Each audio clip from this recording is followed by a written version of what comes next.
Well, other than that, one of the big news in Nigeria is the GDP figures that was released on Friday, and the 3.54% GDP growth of the country in the second quarter of 2022 amidst global headwinds is an indication of resilience. That's the observation of the Chief Executive Officer for the Center for Promotion of Private Enterprise, Dr. Muda Yusuf.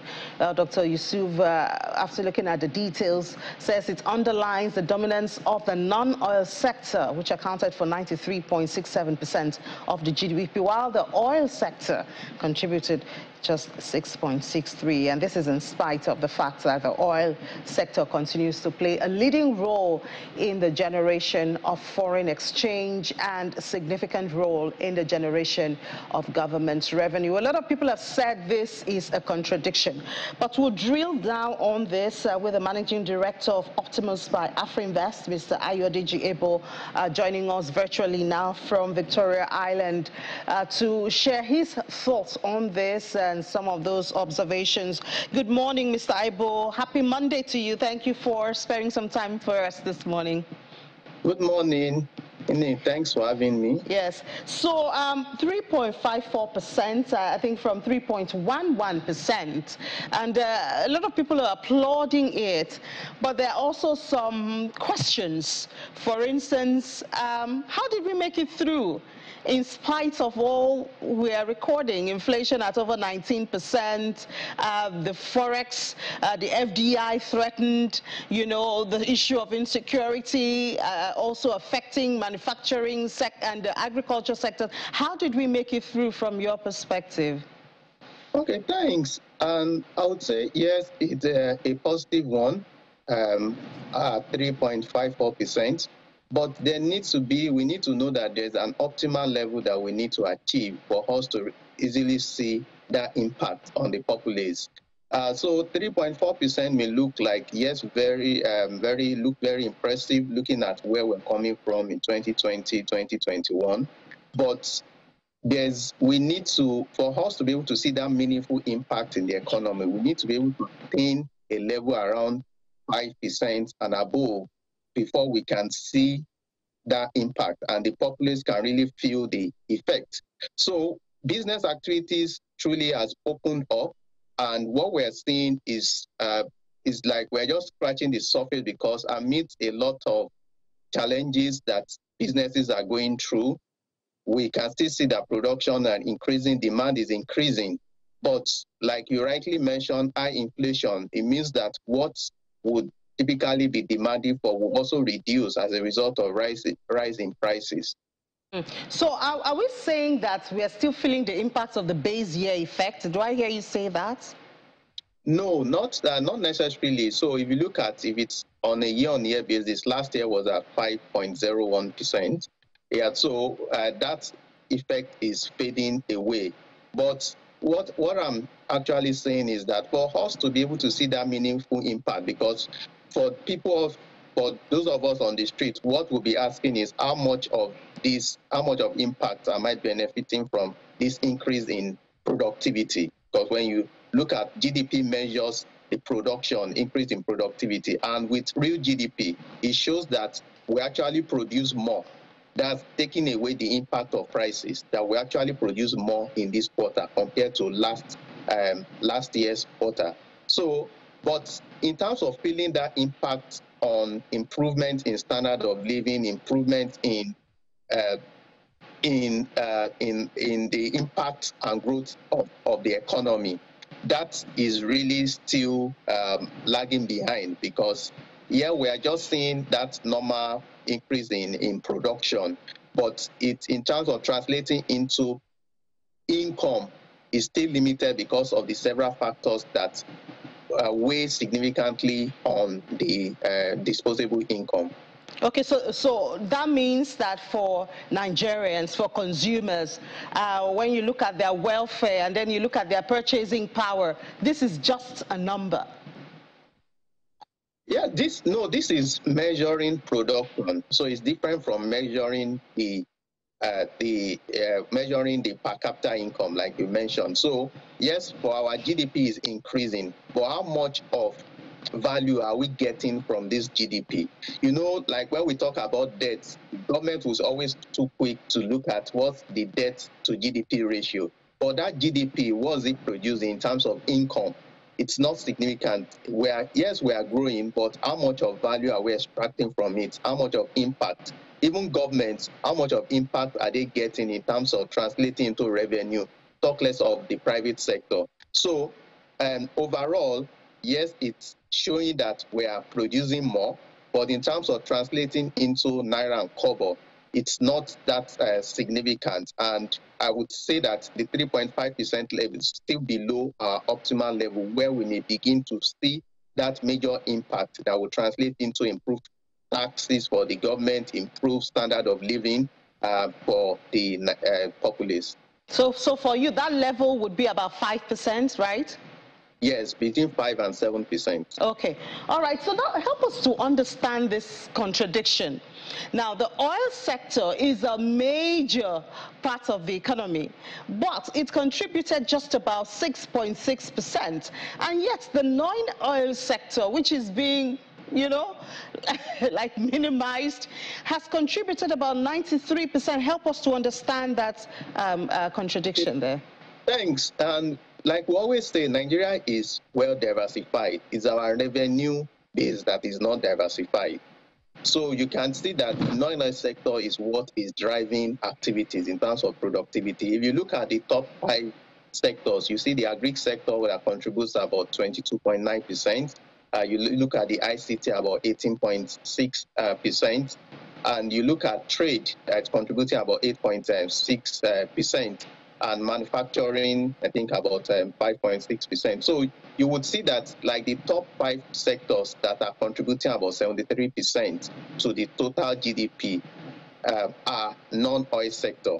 The industrial, the oil sector, we know that because of oil theft, divestment, is really affecting production. Based on the statistics, I think within that quarter, oil production was around 1.4 million barrels per day, compared to the OPEC quota of 1.8 million barrels per day, and what is also in the budget, which is almost, I think, about 1.8 or 1.9 million barrels per day. So you would see that we are not, in terms of the economy, we are well diversified.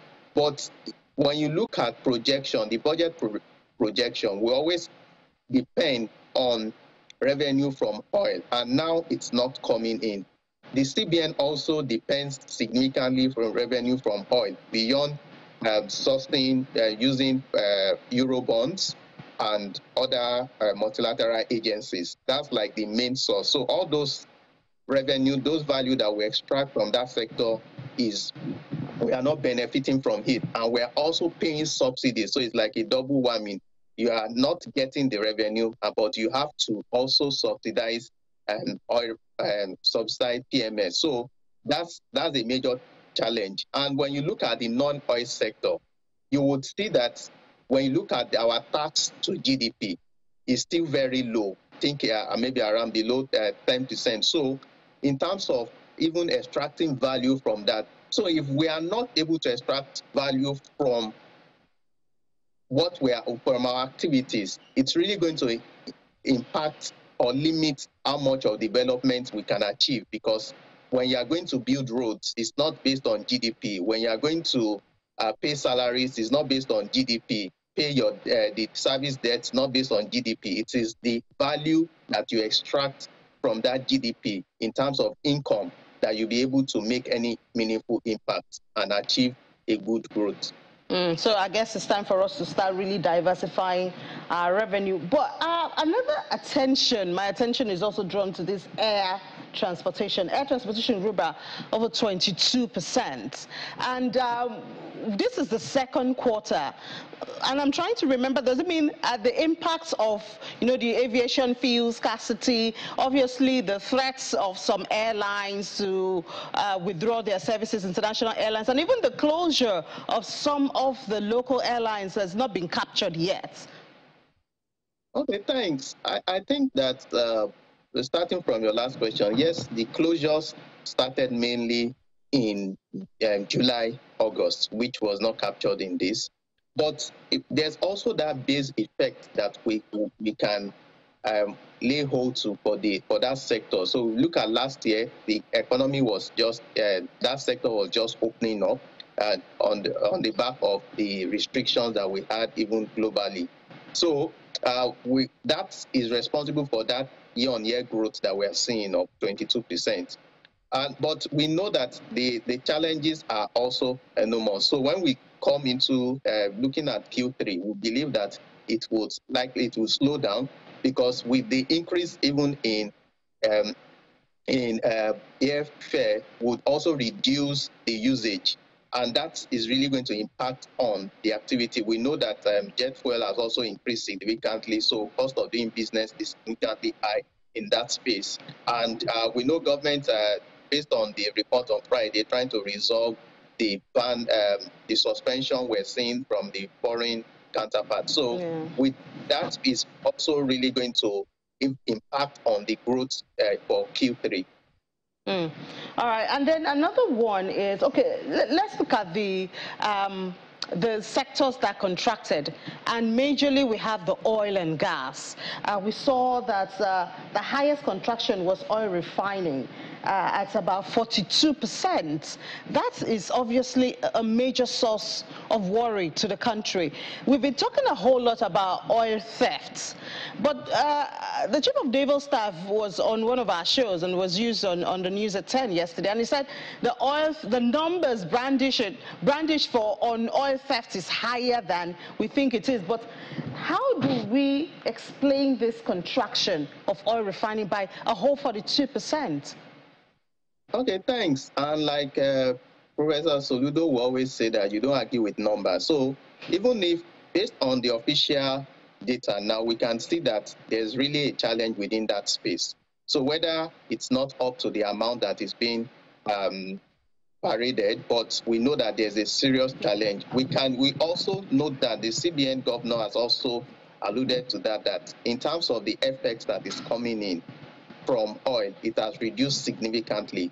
NNPC has also mentioned that in terms of the revenue they also get, that has also reduced significantly. So it's really that we need to solve that problem, because this is this era where oil prices is high. We're supposed to be benefiting as a nation from that high oil prices. Yes, prices are moderating, but we still have a lot to benefit from it if we're able to solve the issue of oil theft. And most times when you look at it, this oil theft, it has to be like a syndicate. This is not something that you just steal and run. So we need to be sincere and focused on how we want to resolve this if we want to move forward as a nation. And we want to, because it's impacting on effects, it's impacting on government revenue, based on debt to actual revenue was at over 100% in the first 4 months, because the oil sector also lagged behind significantly. I think achieved about 24, 32%. So it's really the data have just buttressed the major challenges we are going through within that space. Because when you look at projection for the budget, oil revenue most times will account for about 30 to 40% that we're expecting. But if that part is not coming in, it means that we have to borrow to fund that particular part. But beyond even government revenue, it's creating instability in the FX market, because it reduces the ability of the CBN to also supply. Because if they are not getting, when you look at the external reserves, the major bulk of inflow that the CBN have seen is based on euro bonds. I think about 8 billion, 6.25 billion dollars that have come in. So it's something that it's a major issue that the government needs to look at if we are sincere that we want to solve this problem and reduce the pain Nigerians are going through. And then there are some sectors that economists such as Dr. Muda Yusuf have noted that they are still in recession, like textile. Okay, thanks. For textile, when you look at it in terms of the production, local production, it's really not picking up. And for those that are even importing, there's that impact of FX, which is that major focus would also impact on them. So it's a sector that government also needs to focus on, because it's also job elastic. It can produce a lot of job. I know there was a time the CBN was trying to support the cultivation of cotton, which is a major input into the textile industry. So if this industry can be overhauled, it's really going to create significant employment. And we look at it, if government decides and wants to supply uniforms to pupils in Nigeria, and government funds that, yes, we may say it's a form of subsidy, but it's really, the multiplier effect will be enormous. It's going to be very significant, such that the number of jobs that it will provide, and that money is also going to stay in the economy. And over time, even if the pupils have to pay for the uniform, but it would have stabilized that economy, because the number of industries that would have been set up, the number of production and standardization over time, because what we always complain about is the quality may not be as much as what is produced abroad. But over time, once they see that there's consistent demand, then based on technology and improvement, research and development, they will be able to improve on the quality. So it's also a sector that is very strategic, that can also help and also even generate effects, because we can export those materials and earn significant effects.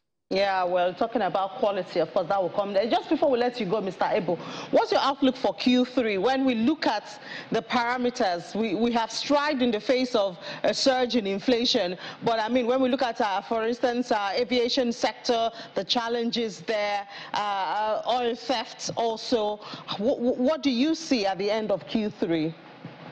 We still feel that, yes, we'll still grow above 3%. But like I said, that's not the optimal growth. So rejoicing that we're in positive, it's really not a major issue, not the problem that will grow above 3%. But we need to begin to focus on growing at least about 5 or 7% for us to have any meaningful impact on the economy. So yes, we still expect a positive growth in the third quarter. The PMI data, that's the Purchasing Managers Index, even for July, I think it was around 53 points. So the manufacturing sector obviously will grow, and that would also have much impact. And depending on how much of the intervention that we would see within the oil sector, so their production can increase, that would also have a major role to play in the final figure for third quarter. I guess, Mr. Ibe, one of the reasons Nigerians are celebrating is in the UK. They've not been recording growth for some quarters now. Yes, I would like to come in there. When you are comparing the growth rates, they have already marked, when you get to a level, the rate at which you grow reduces. We are still developing. So our growth rate needs to be high. When you look at China, before COVID, you see that growing at double digits. It's because they are just expanding. So it's not going to be apples for apples when you compare our growth rate. Even if they are growing at 0.5%, that's massive, because based on the current level where they are developed, they don't need that much growth to achieve that level. Compared to us, there's still a lot of potential that we need to tap, and that we should be growing even at double digits if everything works the way we want. Yeah, talking about one of the factors of an emerging economy. Thank you so much, Mr. Abel, for your thoughts this morning, and enjoy the rest of your day. And you too. Thank you, Bobby.